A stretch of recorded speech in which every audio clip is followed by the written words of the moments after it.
A voz é a segunda parte, assim, vamos dizer, mais forte dessa imagem, dessa impressão.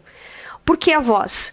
Porque pela voz a gente percebe se o pregador ou a pregadora está nervoso. A gente nota se está nervoso ou não. A gente tem uma certa impressão do capital intelectual de uma pessoa pela voz. Também. Tá? Então, o jeito da pessoa falar, as palavras, a dicção, denuncia o capital intelectual dela também. Tanto fala a fala inteira, que a entra... voz. Não, agora só a voz. Só a voz, não o que ela está dizendo. Não as palavras, o jeito, se pegou tá falando o microfone, certo. Pegou o microfone, boa noite, a paz do Senhor, feliz sábado, graça e paz, a forma com que for o cumprimento. Ela pegou o microfone e começou a falar, a voz já vai criar também essa impressão. Porque tem uma questão muito interessante que a voz é que nem a nossa digital. Ninguém tem igual. Olha que legal isso. A digital é única, né? E a voz também. Então, quando eu falo, eu estou dizendo quem eu sou. A minha voz, meu jeito de falar, meu jeito de pronunciar as palavras, o jeito de dizer as coisas, isso já denuncia a minha personalidade. Então, vai ter pessoas que vai falar de um jeito mais meigo, mais paciencioso, mais querido. Então, as pessoas que estão ali ouvindo, elas vão entender, essa é pastoral. Esse homem aí é paciencioso, pelo jeito. Esse daí, eu acho que para se irritar é difícil. Entendi. E tem aqueles que são mais, não, irmãos, porque nessa noite, boa noite, a paz do Senhor, feliz sábado. Aí já vem com aquela empolgação na voz, com aquela energia na voz, aí eles já entendem que aquela pessoa é mais acelerada. Então, o jeito de falar, o jeito de modelar a voz, né, isso identifica, isso aponta aí para essa imagem do pregador. Sim. Colabora. Tinha irmão que começava a pregar lá na igreja, que ele ficava com a voz grave até um ponto e daí depois ele soltava. Eu não aguentava 10 minutos assim. Isso é um grande problema, porque tem pregadores que gostam da voz de um e tenta imitar. Tem um pregador famoso aí, eu acho que é o Júnior Turovão o nome dele. Ele tem um vozeirão, uma voz bonita assim, né, que tu escuta e essa voz, tu diz, nossa, que voz de pregador. Então tem homens e mulheres que têm voz de pregador, de pregadora, que a gente às vezes olha pra nossa voz, ai, mas a minha voz é tão fininha. Sim. A minha voz é tão fraquinha, e aí a gente quer imitar. No tentar imitar, a gente perde um elemento que, nessa impressão que a gente cria, pode nos destruir, que é o da autenticidade. O que tu falou. Então, por exemplo, a pessoa começa a falar, a voz dela vai dizer que aquela não é ela. Tu vai perceber que aquela voz não é dela. Aquele jeito de falar não é dela. Ela tá imitando alguém, ela tá... Aquela não é ela. Então isso é complicado, porque já destoa também essa percepção aí das pessoas em relação ao que eles estão vendo de ti e aquilo que tu tá tentando representar. Então, nessa parte da voz, qual que é o meu conselho? Fala de um jeito que seja você.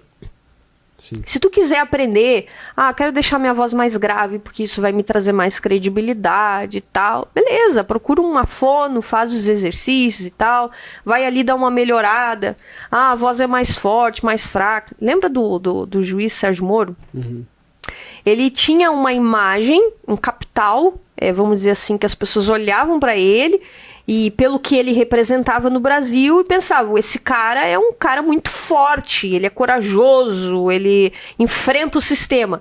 Mas quando ele abria a boca para falar, lembra da voz dele? E aí tu dizia, ué, cadê o homem? Mas daí, então tu tinha um exemplo melhor, como é que é aquele, o lutador de MMA? Esse daí é o pior. Anderson Silva. O cara destruía todo mundo e a voz do Mickey. Exatamente. Então, tipo, tu desassocia a voz com aquilo que a pessoa representa. Tá, mas é que tá, tipo, roupa a gente entende, né? Tá, questão de decência e tal, tu vai lá, bota uma roupa mais adequada. Certo. Mas e a voz? Como é que resolve esse e que problema? procura um fono, dá uma trabalhada. O Sérgio Moro trabalhou a voz. Ele trabalhou, quando ele foi se lançar aí na política, ele trabalhou a voz para justamente, porque o público via que aquela imagem que ele representava com a voz não estava compatível. Então pode ser que a mulher que nos escuta, ela ache que fale muito fininho, muito amorosinha, muito meiga. Talvez ela queira dar uma melhorada nisso.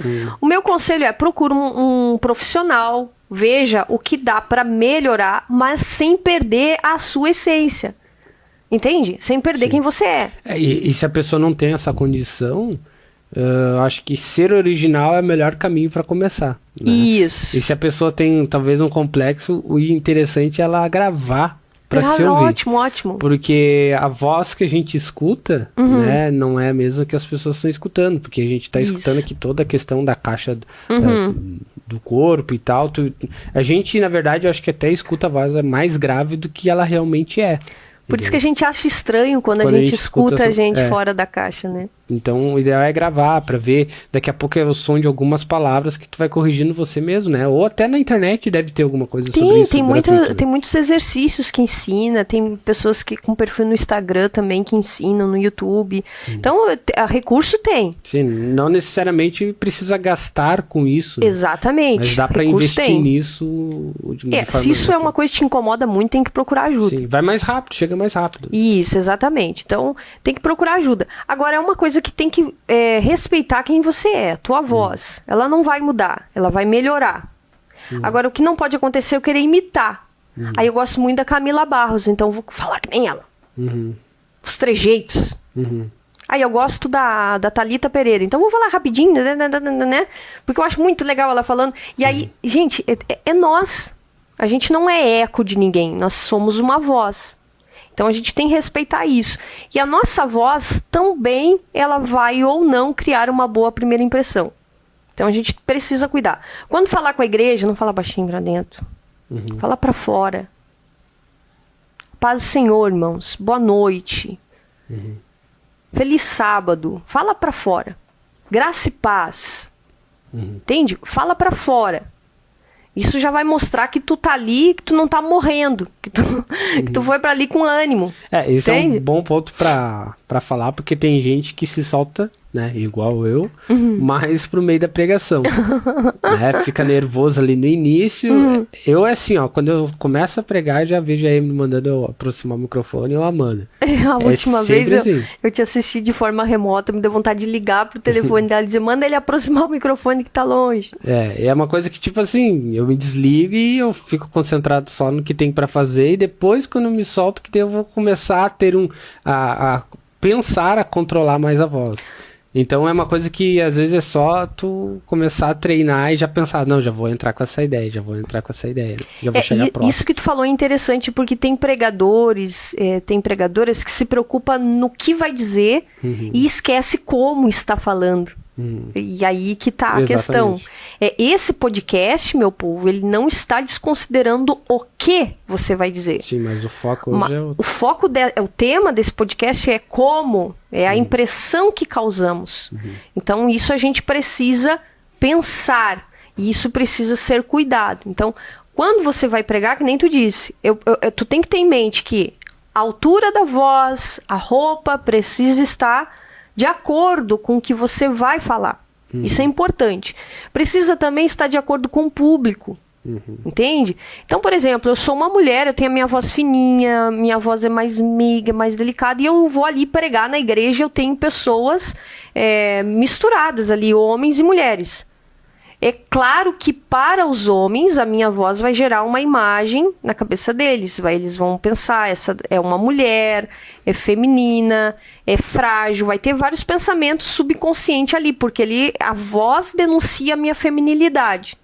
Tu entende? Por isso que no meio evangélico, mulheres que falam de forma mais grave, parece que elas conseguem transitar nesse universo masculino e feminino melhor. Vocês entendem o que eu estou dizendo? Porque essa voz mais grave, ela dialoga melhor com o público masculino também. Então é uma questão assim de percepção. Não estou dizendo que é certo ou que é errado, estou dizendo que é a percepção das pessoas. Então, conforme o público, a minha voz tem que estar bem posicionada, sem ser grossa, sem falar forte, não, trabalhada.